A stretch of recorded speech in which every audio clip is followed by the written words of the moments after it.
Hello, this is the Wall 200. I'm here with another video. Today's video is about Demon Slayer.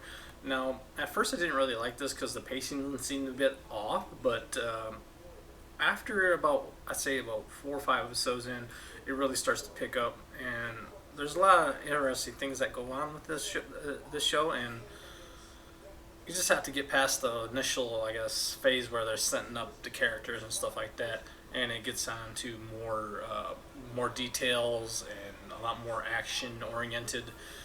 Um, there is seems to be a pacing issue with even with all the fights, because like after you get the initial start of when he becomes an actual demon slayer, there from that point on there seems to be like nonstop action going through each and every single one of these episodes. Sure, you might get one episode of downtime where they're not really doing anything, or they're going to point A to point B to get to the demon, and but it just seems so short that it seems like there's nonstop action in between there, and I like to see more, I guess, character development because there is some here, and they actually go back to some of the demons he kills.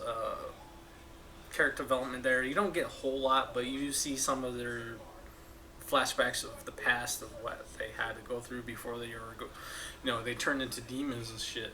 So that's a very interesting perspective on the show. I kind of like that about it because it doesn't just focus on them and their backstories, but it gives actual backstories to some of these demons that they kill throughout the series. So that was really interesting. The animation's really on point. The music's on point. Everything is so good about this series so far, but the pacing seems to just be completely just kind of not there altogether just yet. I mean, there's only barely 20 episodes, and there seems to be like this weird pacing about it. But that might be just me. You might just really enjoy the pacing what they do in there, but it just kind of throws you off once in a while. At least it did me. And I'm trying to figure out some of the backstories, especially with this guy's sister, and some of the things that don't make sense with her just quite yet. It's just a pretty new series, so hopefully they clear a lot of things up later down the line. Overall, probably give it like an 8 out of 10. And I'd say that's a pretty solid 8. I do have a few issues with it here and there, but it's so. Everything else about it is really good. The storytelling's good.